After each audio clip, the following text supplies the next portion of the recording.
Hallo, ihr liebe Leid. Hier ist wieder der Yankee mit Let's Play Terranigma auf Pelzig. Und wir müssen jetzt raus aus dem Dorf und die 5 Türme erkunden. Tja, hier im Dorf sieht es ziemlich mies aus. Was denn das? Das hat der Alte also gemeint. Ich kann's Dorf verlassen. Das klingt aufregend. Ich wär überall Nachgucker. Ja, da hat sich jetzt spontan ein Tor gebildet. Und wie wir sehen, ist auch der griesgrämige Angler eingefroren. Und er sagt überall das, was er in der letzten Episode auch gesagt hat. Was denn passiert? Sag doch was, sprich mit mir. Das ist jedem hier passiert. Bis auf ein paar Gestalter. Unser fröhlicher Händler lebt nach wie vor noch. Und er fragt noch, wie er helfen kann. Hier haben wir was Schönes. Das können wir aber noch nicht kaufen. Wie wir sehen, haben wir nur 50 Taler und das Ding kostet 170. Genauso das Teil hier. Tja, das ist ein bisschen schade. Aber kommt Zeit, kommt Rat, ne? Da gehen wir in die Waffenkammer rein. Mit Select gehen wir in die Truhe rein. Und dann steuern wir hier Fluffy. Kristallspeer.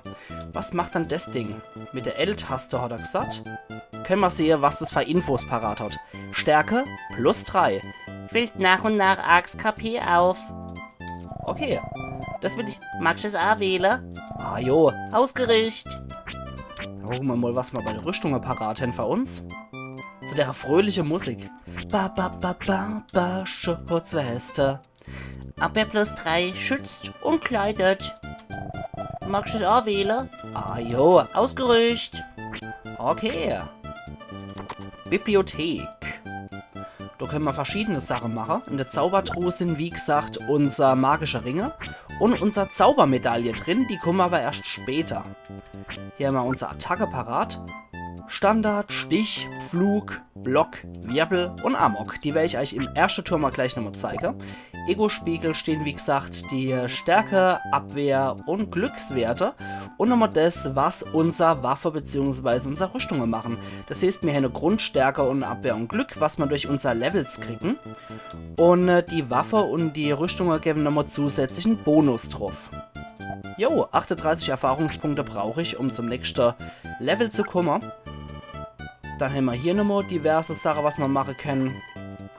Und zum Beispiel hier, die Fenster können wir auch noch machen. Fand ich sehr interessant bei Tinui, als sie gesagt hat, dass sie immer in der Unterwelt rot macht und dann in der ersten Phase von der Oberwelt blau.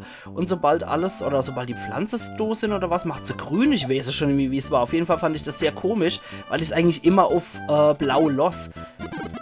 Wir hören das lustige Geräusch, das macht es nur, wenn es nichts zu wählen gibt. Weil wir sind in keinem Labyrinth drin. Jo, ich war eigentlich so gut wie nie in der Bibliothek, um ehrlich zu sein. Immer wenn ich Terranigma gespielt habe, habe ich eigentlich auch nie Zauber verwendet, aber ich verwende sie mal für euch, um sie euch dann zu zeigen. Heilknoller, was machst dann du Schönes? Füllt 20 Kraftpunkte auf. Okay, können wir mit Select wieder rausgehen. Bam, bam, bam. Jo, und die Magier sind natürlich auch noch da. Aber wir verlieren jetzt keine Zeit. Wir gehen jetzt direkt raus und diese geile Unterweltmusik. Ich liebe die Musik. Ich krieg jedes Mal Gänsehaut. Und das Geile ist, wenn wir uns bewegen, zieht der Himmel über uns rum und der untere Bildschirmrand verzerrt an der Ränder. Was uns auch das Gefühl gibt, hier eingesperrt zu sein. Das Gebiet wird auch noch später wichtig sein. Ja, die Unterwelt ist meiner Meinung nach auch sehr geil gemacht. Überall diese Kristalle und die Lavaflüsse. Das vermittelt schon so ein Unterwelt-Feeling. Einfach nur geil. Und das sind die Dinger, die wir auch im Intro sehen. Also gehen wir doch mal dort hier. Turm Ends.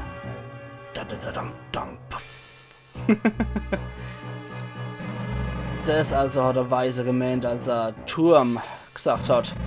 Was ein urheimlicher Ort. Da ist ein Gesicht erschienen. Wer bist denn du? Du hast mich verschreckt. Ich bin der Turmwächter. Was willst du von mir? Wie soll ich denn antworten? Na, sind wir mal freundlich. Immer hier ist es ein Gesicht am Tor. Alle Menschen im Dorf sind zur Eis erstarrt. Deswegen bin ich hier. Komm näher und tritt in der Turm ein. Turm sind unzählige verlorene Seelen.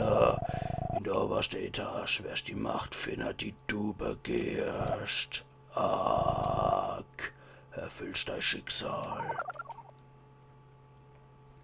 Und er lässt mich rein, weil ich so freundlich bin. Dann verlieren wir doch auch gleich Zeit und landen im ersten Dungeon.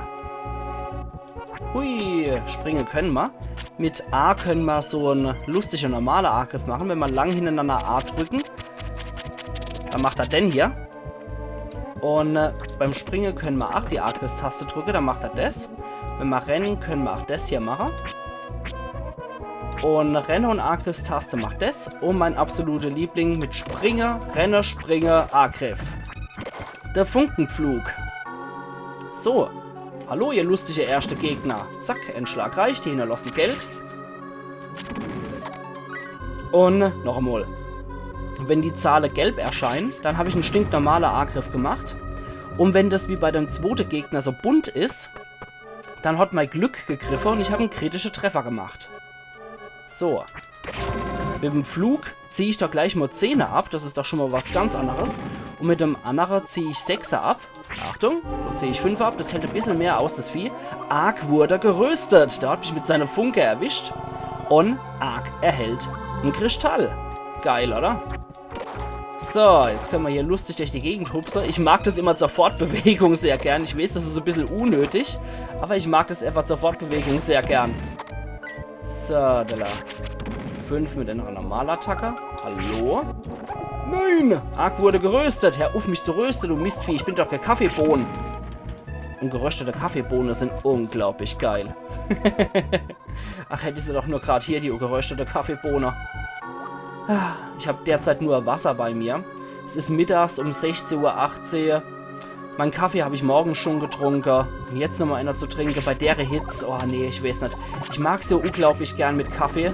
Wird mir die Tino bestimmt auch nochmal lächelnd zustimmen, dass sie das auch sehr mag. Aber ja, so ist das halt. Bei der Hitze kann ich aber leider keinen heißen Kaffee trinken. Da wäre mir einfach ein Eiskaffee lieber. Und da ist was erschienen, mit dem kann ich retten. Ich bin eine wandernde Seele. Alle Lebewesen sind in Dämonen verwandelt worden. Befreie auch die anderen auf die Art. Und die Seele macht uns hier die der auf. Dankeschön, Seele. Die geht auch wieder fort. Und jetzt können wir hochgehen.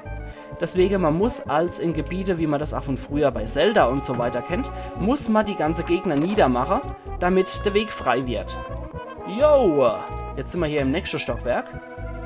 Oh, was bist denn du für ein Klumper? Ah, na, warum ziehe ich denn nur 1 ab? Oder 4er? Also nicht wundern, wenn es klackt, das sind dann meine Taster. Okay, das bringt auch nicht so viel. Bei euch Knabe hilft wohl nur das hier. Wir springen wieder fort. Und fort. Yeah! Level 2 erreicht. KP steigt um 5. Stärke steigt um 1. Abwehr steigt um 1. Und Glück steigt um 1. Okay, etwas sparsam, aber warum auch nicht? So, jetzt ziehen wir den Typ plötzlich auch wieder, ja, genauso wellig ab. Gucken wir doch mal, wie es bei der anderen aussieht. Bei der lustige Viecher hier. Wie ziehe ich die denn jetzt ab? Jo, die ziehe ich jetzt ein paar mehr ab. In der Türme wird der Stärke geprüft. Doch kämpf nicht nur. Musst auch beobachten. Aha, beobachten muss ich. Was dann, dass ich hier im Gefängnis bin und die Gitter runter sind? Lass mich raus! Ach ja, ach ja. Was gibt's dann Schönes hier? Was soll ich denn beobachten? Ja. Ich glaube aber, wenn das von der Hitze halt wieder so bleibt, hat es übrigens der 13.06., dass ich wohl wirklich noch einen Eiskaffee trinke, weil, oh, es ist so unglaublich heiß wieder in den letzten Tagen. Das ist für mich nicht auszuhalten. Ich hasse Hitze. Arg erhält einen Kristall. Ja, geiler Scheiß, oder? Da ist nochmal so ein lustiger, einäugiger Flubberwurm. Dann machen wir so fertig. Und Arg erhält Heilknolle. Es gibt auch hier immer spezielle Attacke. Die Dinger sind normalerweise für Kleine geeignet. Das ist doch für Kleinstgegner. Das hier ist für fliegende Gegner besonders gut geeignet. Das für Gegner aller Art und das hier für besonders starke und gerüstete Gegner. Ja, wenn wir richtig beobachtet hätten und ihr gehört habt, was ich gesagt habe mit dem Gefängnisfenster, sehen wir, dass hier etwas nicht stimmt auf der linken Seite.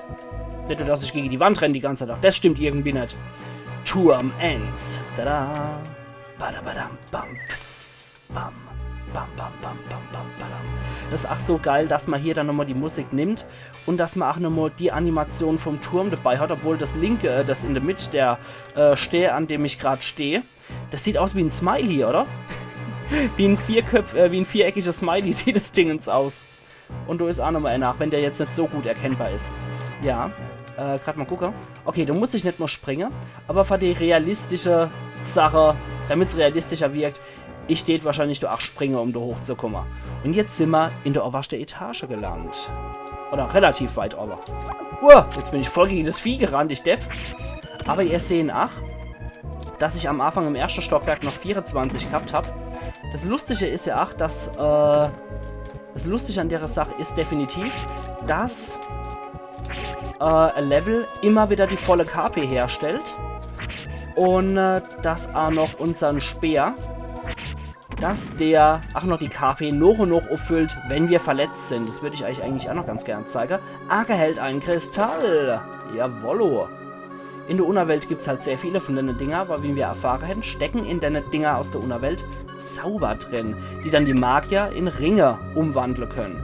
So, jetzt renne ich mal gegen das Vitra. 2 KP Schade gemacht. 8 Mal over rechts auf mein KP. So, eben habe ich nochmal einer dazu gekriegt. Und ja, jetzt bin ich wieder voll geheilt. Das ist natürlich sehr praktisch, das Ding. Aber leider unser erste Waffe. Das heißt, so viel Glück haben wir nur mit der Tutorials-Waffe. Im späteren Verlauf haben wir so viel Glück leider nicht, was unser Waffe angeht, die uns automatisch heilen. Dafür haben wir dann unser illustre Knoller. Ja.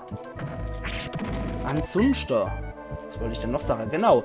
Ich habe es gerade eben noch im Kopf gehabt, was ich sagen wollte und plötzlich wieder vergessen. Was die Waffe angeht. Der gute Ark verwendet immer nur Stangewaffe und sowas wie Speere, wie Hellebarte, wie Stöcke, sowas halt, ne? Der verwendet niemals Schwerter oder sonst irgendwas in der Art. Beziehungsweise Dolche oder Schilde oder sowas. Ach ja, Schild übrigens.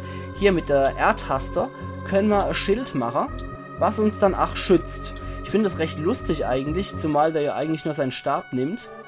Seinen Stab parat hat. Oder sein Speer. Wahrscheinlich wirbelt der das Ding wie ein Schutzschild vor sich rum und die Animation sieht halt dann aus wie so ein Energie-X.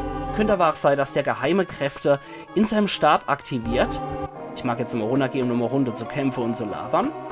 Ja, dass der durch seinen Stein aktiviert oder seine magische Kraft aktiviert, um durch so ein magisches Schild zu machen. Gucken wir doch mal, was uns das bringt. Auch schon mich nicht angreifen, Herr Ritter. Okay. Na? Also wenn das so auf uns losgeht, bringt es wohl nichts mit dem Abwehrer. Ja, was es Leveln angeht. Es gibt der berüchtigte Gegner in dem Spiel hier. Den werden wir erst ein bisschen weiter später sehen. Also der taucht noch nicht in der Unterwelt auf. Es gibt so einen berühmten Bossgegner in Terranigma. Für den hätte ich ganz gern Level 25 und 26. Oder 26. Level 3 erreicht. KP steigt um 6. Abwehr steigt um 1. Glück steigt um 1. Kennstärkewert. Pfui. Dafür ziehe ich jetzt 20 ab, wenn ich einen Crit land. Ja, es gibt einen berühmten Bossgegner. Und bei dem ist es mir lieber, wenn ich dann zu dem Zeitpunkt schon auf Level 25 oder 26 bin. Einfach nur um Zeit und Mühe und Karpaltunnel zu sparen. Ich mag nicht unbedingt, dass mein Karpaltunnel am Arsch sind, wenn ich da gegen den Gegner kämpfe. Deswegen kann es sein, dass ich in manche Gebiete ein bisschen öfter rumrenne, um zu leveln. Es kann sein, dass ich wirklich teilweise in einem Gebiet mich länger aufhalte, nur um da nochmal leveln zu können. Aber das hat einfach den Grund, dass wir uns so damit später sehr viel Mühe und Not sparen können und sehr viel, ich hechte die ganze Zeit rum und versuche abzuwehren und mache nur einen Schadenspunkt. Tja, gibt's alles in dem Spiel, gibt's alles. Ihr werdet es noch sehen, es gibt genug Stellen, an denen man verzweifeln könnt, aber dafür gibt's genug Stellen, die so wunderschön sind und so zum Nachdenken bringen, dass man glatt Heule kennt. Das ist so ein tiefgreifendes Spiel, ich hab's ja schon manche Leute gesagt, die es nicht gekannt haben, und als ich angekündigt habe, ich mache Let's Play Terranigma auf Pelzig, haben viele schon gesagt, boah, das kenne ich gar nicht, ich habe doch früher auch ein Super Nintendo gehabt, beziehungsweise auch manche, ich habe früher gar kein Super Nintendo gehabt, ich kenne das gar nicht. Und da habe ich dann halt auch schon im Vorfeld gesagt, das ist so ein tiefgreifendes und hintergründiges Spiel und es ist so wunderschön gemacht, ich liebe das Spiel total. Und jetzt machen wir gerade noch Enddurchlaufen, da bin ich auch zufrieden. Ja, es hat so viel mystische, so viel historische Sachen mit dabei. Es hat einfach alles, das Spiel, meiner Meinung nach. Es war das letzte große Meisterwerk, was auf dem Super Nintendo erschienen ist, wie ich ja schon in der ersten Folge gesagt habe, was die JRPGs angeht. Aber meiner Meinung nach war das nochmal richtig das Meisterwerk zum Schluss auf dem Super Nintendo rauskauer. Absolut bombastisch und großartig. So. Allein schon, was die mystische und mythische Sache angeht, finde ich das so schön gelöst teilweise. Und, was ist so teilweise, ich finde es generell sehr schön gelöst alles. Und manche Sachen gehen leider verloren, wenn man es nicht auf dem Japanischen sieht oder wenn man es nicht auf dem Englischen hört, so wie der Box of Pandora und so weiter. Und das Spiel hieß ja auch im Original, im Japanischen, wenn man es übersetzt, die Erschaffung von Himmel und Erde. Das ist natürlich auch sehr cool, weil unser guter Ark, der fängt jetzt an, die Dorfbewohner zu retten. Aber sobald ich noch overgehe und die erste Seele von den Dorfbewohnern rett, wenn man sehe, dass er noch was anderes macht, nebenbei, sozusagen als Bonus dafür, dass er sein Dorf retten kann. Und dann sehen wir wieder, was ich meine mit dem Spieletitel auf Japanisch, die Erschaffung von Himmel und Erde. Es ist so unglaublich geil. Ich würde so gern, für die Leute, die es noch nicht kennen, würde jetzt so gern spoilern, eben, damit ich mit der Leute meinen Monolog halten kann, die es schon kennen. Aber ich will hier auch niemand die Stimmung versauern, weil es ist einfach so ein geiles Spiel und wer es noch nicht kennt, der soll es definitiv für sich so nochmal erforschen. Und mit mir zusammen erkunden. Okay, jetzt reicht's aber die Sache. Obwohl wir jetzt noch kein ganzes Level kriegt, könnte es sein, dass wir bei dem Bossfight hier unser Level kriegen. Weil da steht so ein lustiger Mensch. Und was sagst du? Du stehst kurz vor der Vollendung von deiner ersten Prüfung. Alle Kreaturen in deinen Türmen sind Geschöpfe des Bösen. Doch manche besitzen eine Seele. Erlöse sie von ihrem Schicksal. Der Wächter beschwört Dämonen. 4 Hubas erscheinen. Und zwar rote. Und die sind ein bisschen hartnäckiger, wie ihr sehen könnt. Aber die sind an sich recht easy. Diese epische Bosskampfmusik finde ich jetzt für die Kreaturen etwas belämmert, um ehrlich zu sein. Und die treiben wir jetzt mal in die Eck, die Viecher, und schnetzeln sie so ab. So.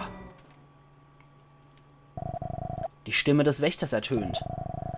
Das Leben ist auf dem Weg zur Welt zurückzukehren. Die Erde befindet sich kurz vor der Errettung. Ark! Die Idee ist die Pfad zu neuem Leben. Tritt ein. Wenn du das sagst, gehen wir in die Pforte ins Nichts. Und jetzt, oh, ich liebe die Musik. Die ist so großartig. Generell hat Terranigma so ein geiles Soundtrack. Oh, der Track Resurrection ist so extremst geil. Wir sehen 5 derer außenrum.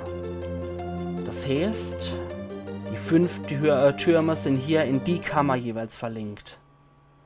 Und jetzt sehen wir Wassermasse und der Planet. Oh, die schöne Spielmusik. Spieluhrmusik.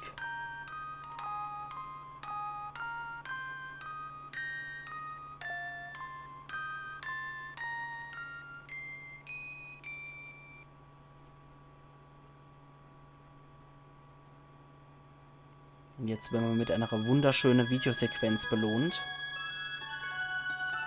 Wie bei jeder Prüfung, die wir bestehen, kriegen wir jeweils auch eine Videosequenz zu dem, was wir hier gerettet haben.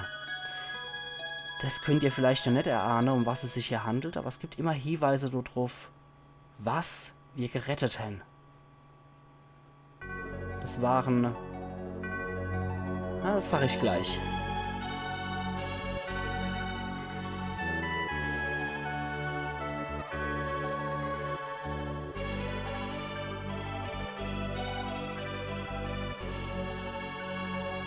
Eurasien kehrt aus den Tiefen des Meeres an die Oberfläche zurück.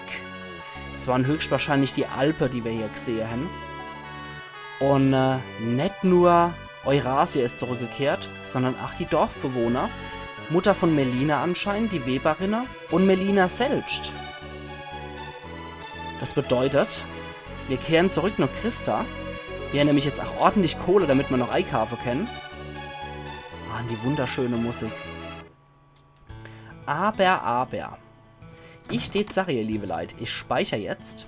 Und dann sehen wir uns morgen wieder bei Let's Play Terranigma auf Pelzig, wo wir uns im Dorf noch ein bisschen umgucken werden. Und dann die Herausforderung vom zweiten Turm in Angriff nehmen werden. Also machen's gut, ihr liebe Leute. Und bis morgen. Ayan Yankee.